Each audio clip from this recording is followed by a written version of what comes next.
Hello and welcome to this episode of the Reset Podcast. This is part of my 29 Days of Magic, where I interview amazing Black women every single day for 29 straight days during Black History Month.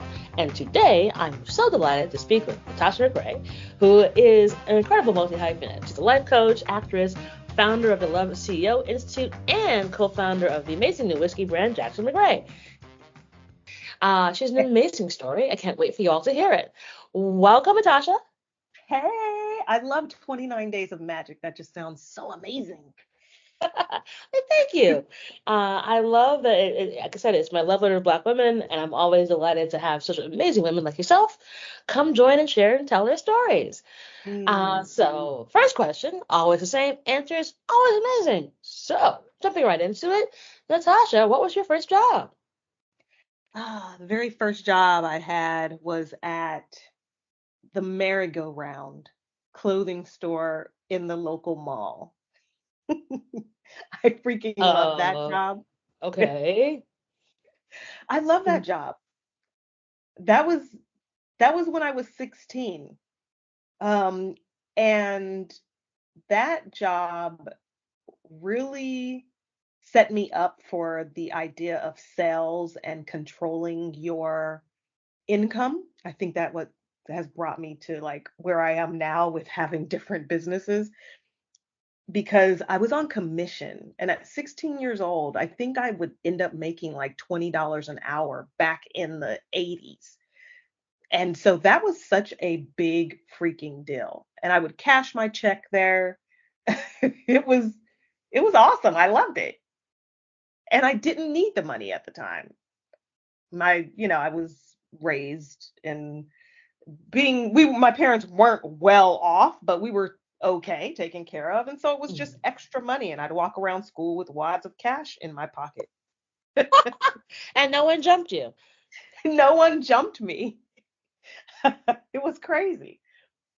I mean, you walk around with wads of cash in your pocket. That's an invitation to get jumped. So I guess you lived a charmed life. You were popular. Prom queen, obviously prom queen, because oh my God. So you go from like stuffing wads of cash in your pockets, to where we are today. I believe that this is probably going to be a very long and interesting story about how we got there. Go for it. So then fast forward to 18, my second job I was a Mary Kay consultant, and that definitely shifted the trajectory of my life with the personal development and positive thinking and the power of the subconscious. It was like instilled in me.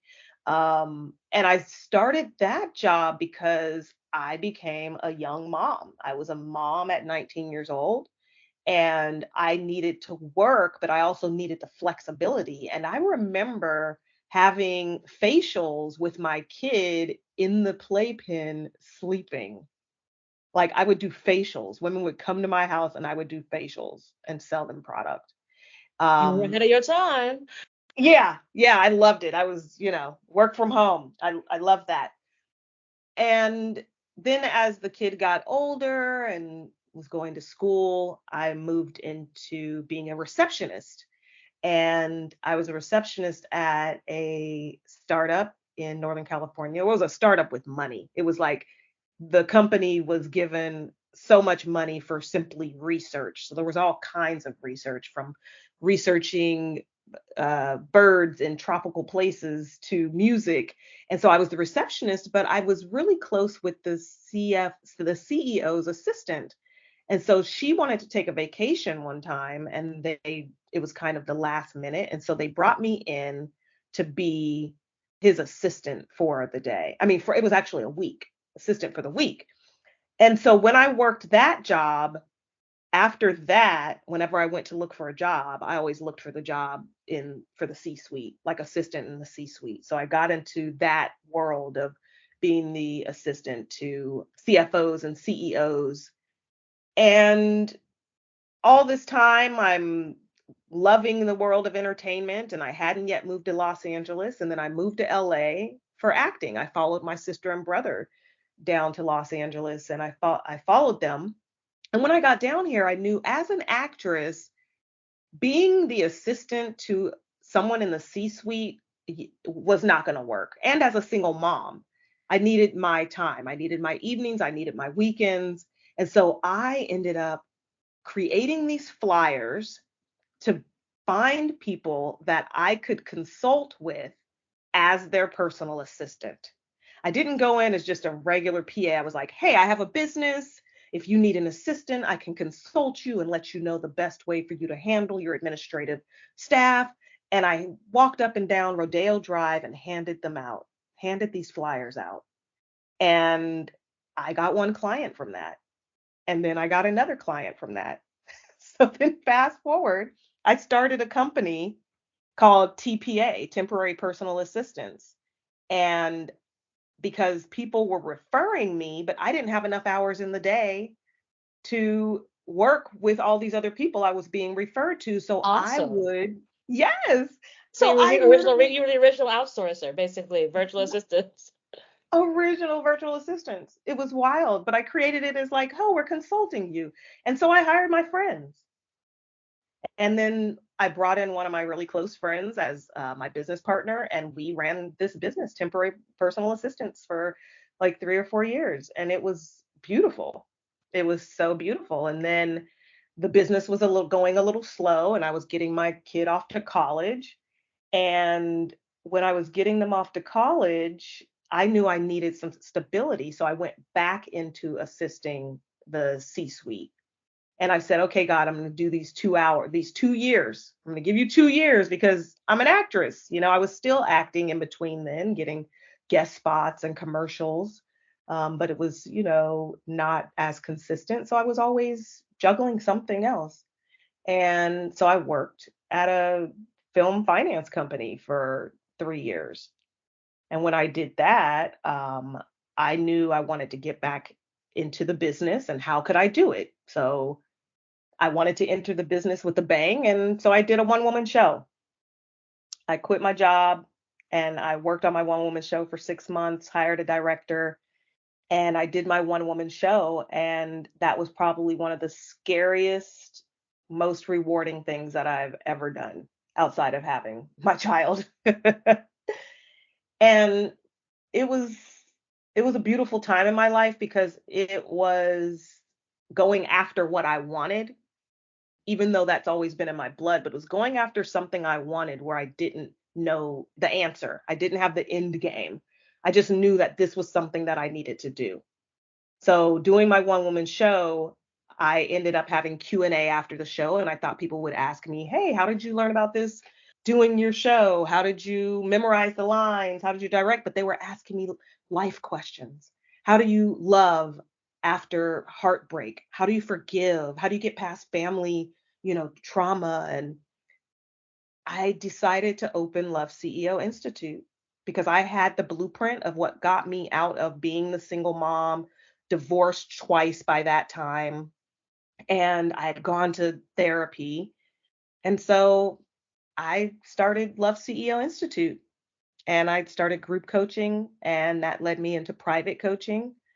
And Love CEO Institute and making films was my world for a while until me and my business partner stumbled upon the fact that we both loved whiskey. As one does. Yes.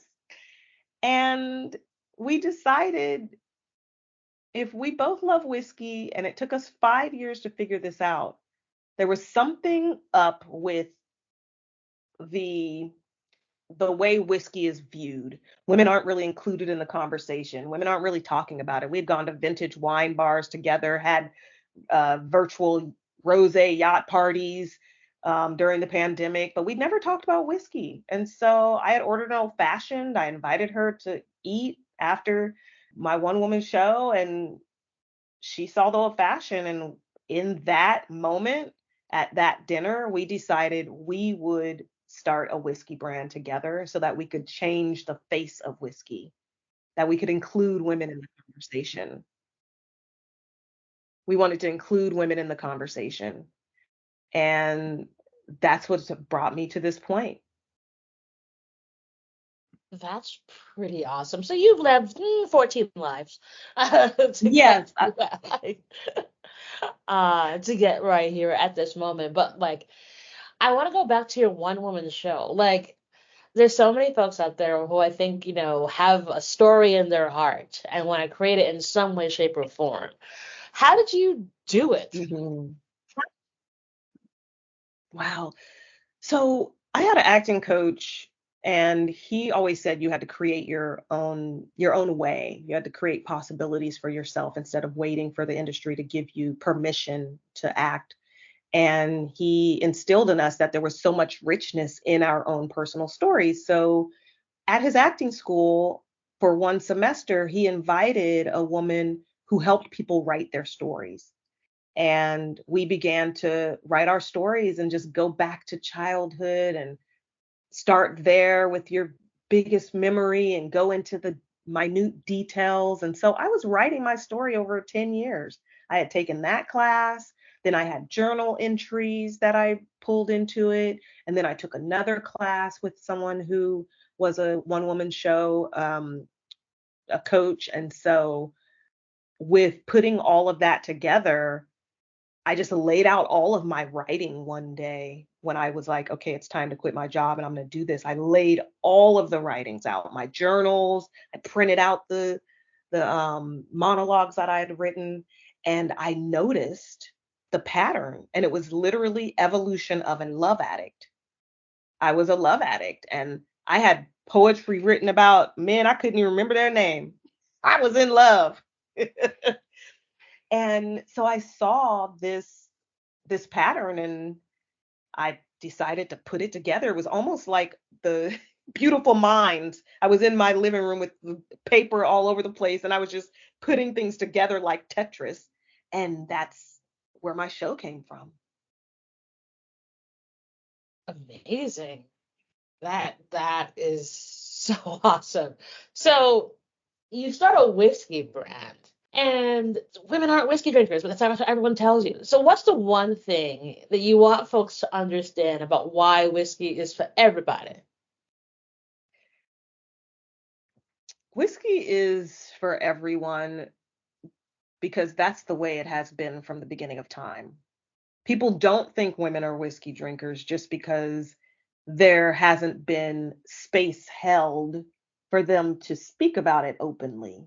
Women have been a part of whiskey since the beginning of time. We created distill technology, and they were early rum runners and bootleggers, and they liked whiskey. It's when I have the conversation with people, older women, younger women, they're like, "Oh, I love whiskey." And it's almost like this secret. So I think there just hasn't been space given for women to say that they love whiskey, that that's their drink of choice. And it's about damn time. Hell yes. Well, it's funny because like I think there is this sort of weird stigma around women drinking anything other than wine. It's like, what's wrong with you? Drink whatever you want.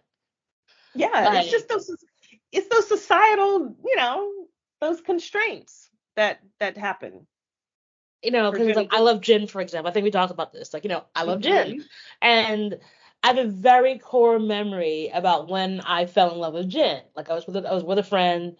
It was my birthday, and like we went to a spa, we went to this bar, and she's like, "Have you ever had gin before?" I'm like, "No, not really my thing." And she's like, "Okay, try Hendrix." I'm like, "All right." I'm like, Mhm. "Oh, this is really good." 5, 6, 7, maybe 8 glasses later, I was like, I realized I really like gin. Um, Wow.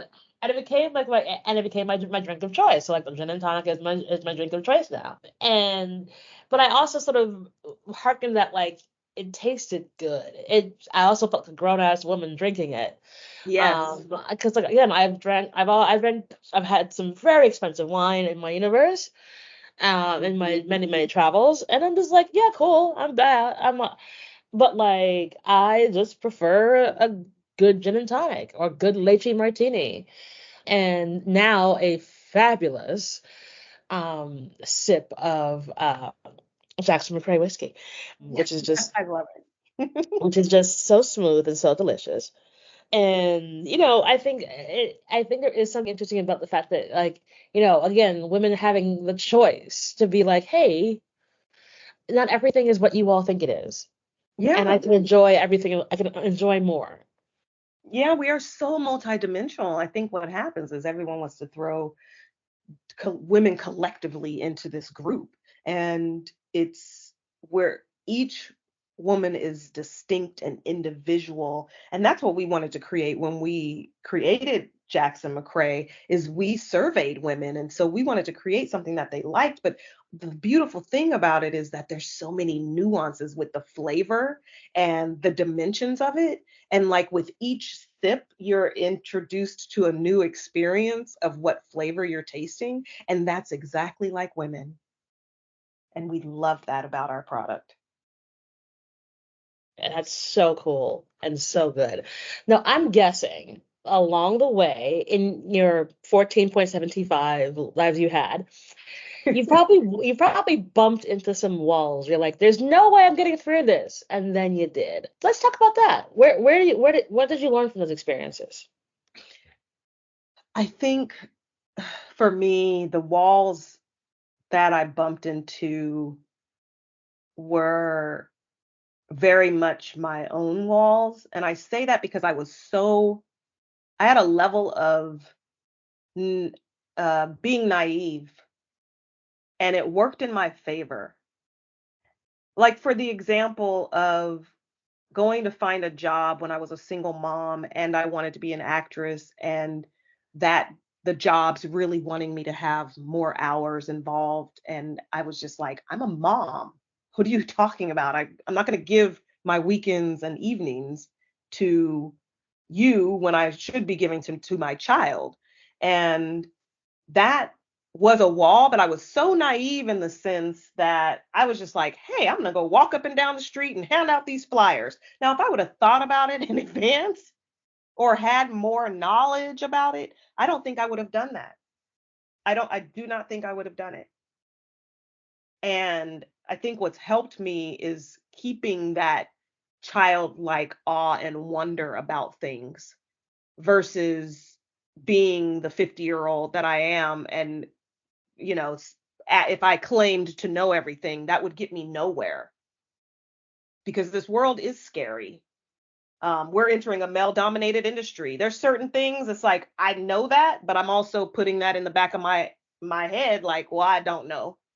I know that this is a male dominated industry with whiskey. I know that there are going to be some people turning their, nose up to us, but I don't know that. That's none of my business. And I think that's what's helped me get through any of the challenges that I have, is because of the foundation. One, Mary Kay was like, it's none of your business what people think of you. It's none of your business the problems they have with me, because there'll be 100 other people who don't have those problems. Exactly. Yeah. So for me, I think my biggest challenges have been, getting out of my own way, continuing to keep the awe and wonder of life. Because without it, you get stagnant and you think you know everything, and you'll stop yourself before you even start. Well, that's the thing. I think if you hear all that negative self-talk, you'll never move because you're like, there's no way I Yeah. can do this. Yeah. And I didn't take my experiences or someone else's experiences as the fact. I took it as, I hear it, it happened, but it's not happening now. Like, in this moment, I could go back to all the wrongdoing someone's done, or bad experiences I've had, but it's not happening in this moment. And that's what I had to hold on to. Especially when I was thinking about, because I was married and divorced twice before the age of 30. And I could have looked at, oh, men Wow. are this, men are that. Yes, that was a big ow. I could have just continued to make up the fact that I did get with men who cheated. I did get with, men who made bad choices as far as family is concerned. However, I just looked at it as that is something that has happened. It is not something that is fact. It happened. That's it. Yeah, it had happened. I'm going to do the healing that need to be done, but it's not a fact that men cheat. I just happen to get with those guys who cheat. And that happened in the past. I'm a silver lining kind of person, and my friends, I'm the positive Polly silver lining girl. I am. You're a positive Polly. Oh my God, I'm positive Polly. All right. Well, listen. Every friend group needs to have a positive Polly. Um, and I felt that, and every friend group is always like a Debbie Downer, but like there is always someone who's like a little bit of a dark cloud where you're like, girl, really? Yeah. Yeah. I tend to be closer to positive Polly, but I'm more like I can be positive Polly, but when I need to be like, well, for real, this is the foolishness. So, Yeah. more even Yeah. handed. Yeah, because life be lifing sometimes. Oh, life be life, and just because you're positive doesn't mean there aren't boundaries and consequences. Let's get that straight. Exactly. Like it's not only that. Yeah, no, no, no. It's not only that. So looking back on all the awesome and amazing things in the journey you've had, what do you think you'd tell 18-year-old Natasha? Mm. I would tell her that your heart is more valuable than the people you give it to. Wow. Yeah. Because at 18, I think I added so much value into the relationships that I was looking for, and I was seeking for that validation in a relationship when I wasn't valuing myself as the gift. And so the things that I wanted to do, I thought those dreams weren't valued enough. And I think that's probably why I do all the things now. Right. I do all of them. I do not care. I will not be stopped. Now, You I will may run not be, through walls. You will make it happen.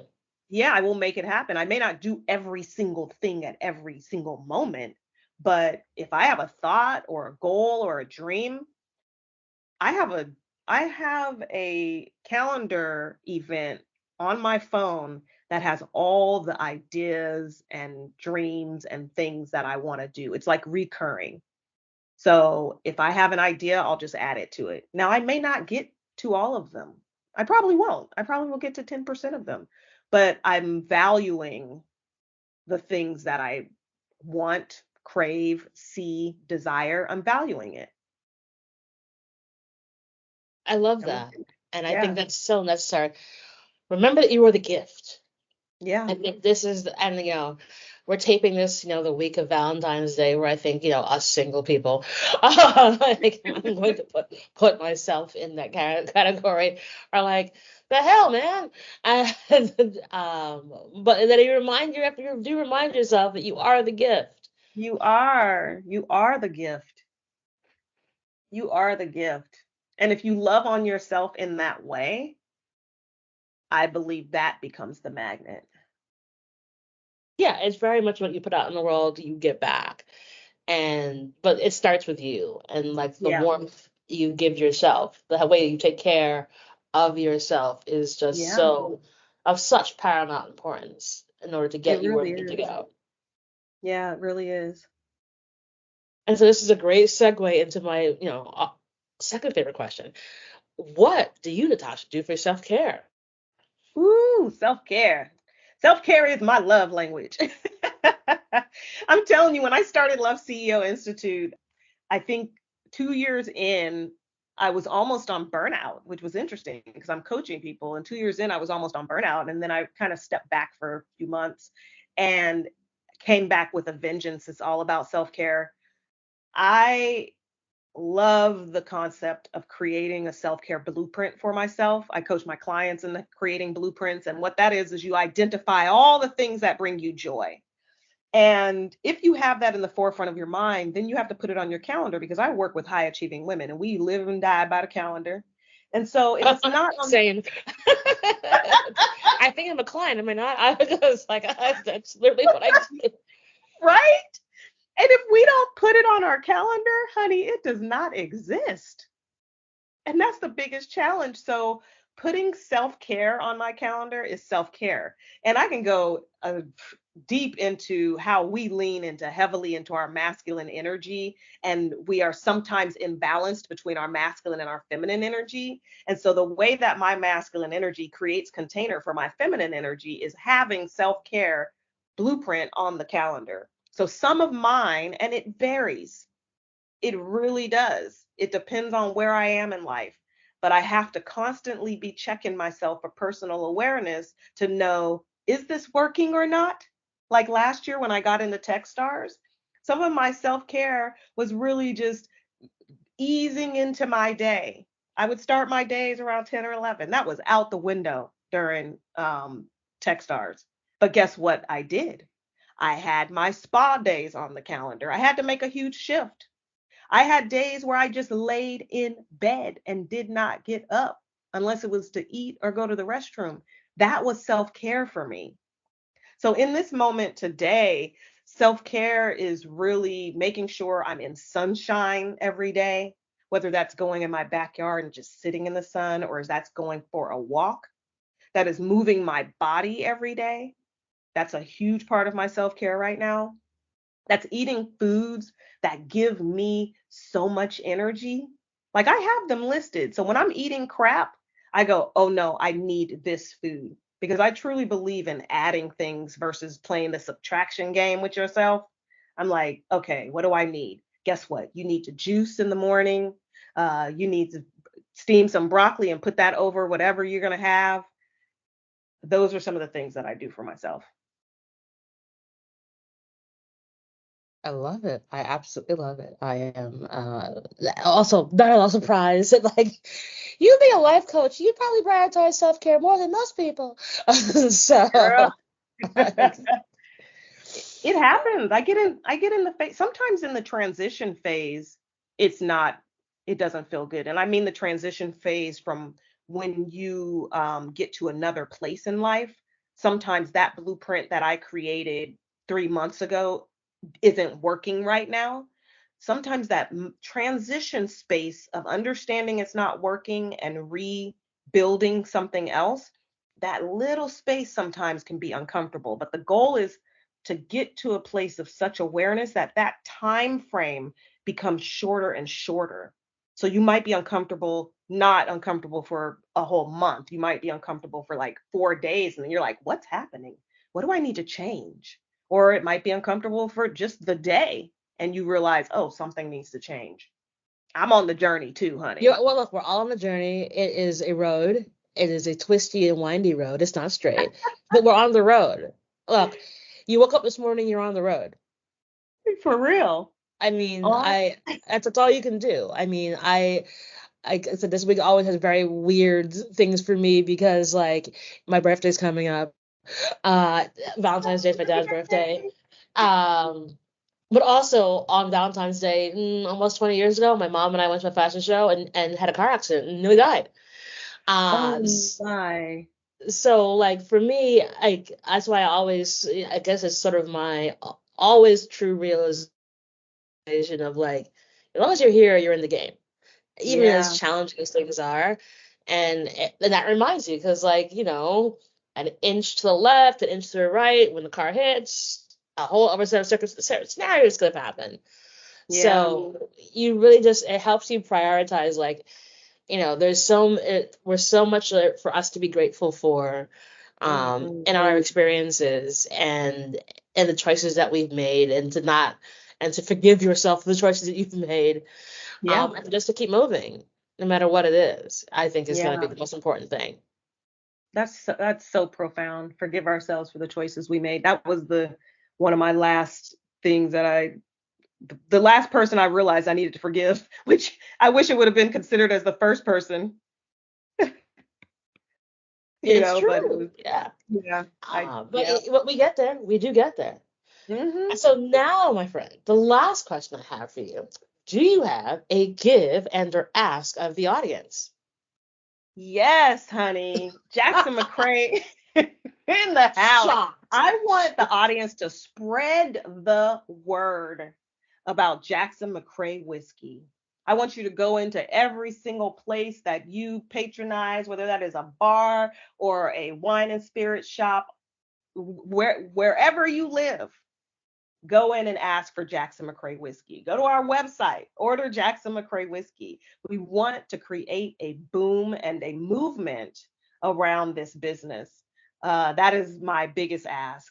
And my give is for anyone listening, I want you to know that you are the most important piece to the puzzle. And it's time that you prioritize you and your heart and love on yourself the best possible way that you know how to. Well, look at you giving a word as you end the conversation. Damn, Natasha. Oh, That's amazing and a beautiful way to end such a wonderful conversation. mm, Thank you so much for being part of 29 Days of Magic.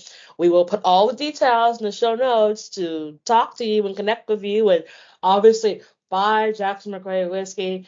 I've had now both founders on. They're amazing. You see how these bomb-ass black women are making whiskey sexy, cool, and accessible? Like, do it. love it. The pleasure's been mine. I love it. That's the whole, honestly, that's the part I love so much about doing 29 Days of Magic, is getting to highlight so many women from so many different walks of life who are just doing amazing things every single day. So thank you so much for being part of 29 Days of Magic. Thank you. The pleasure was Awesome. mine. And that is our show.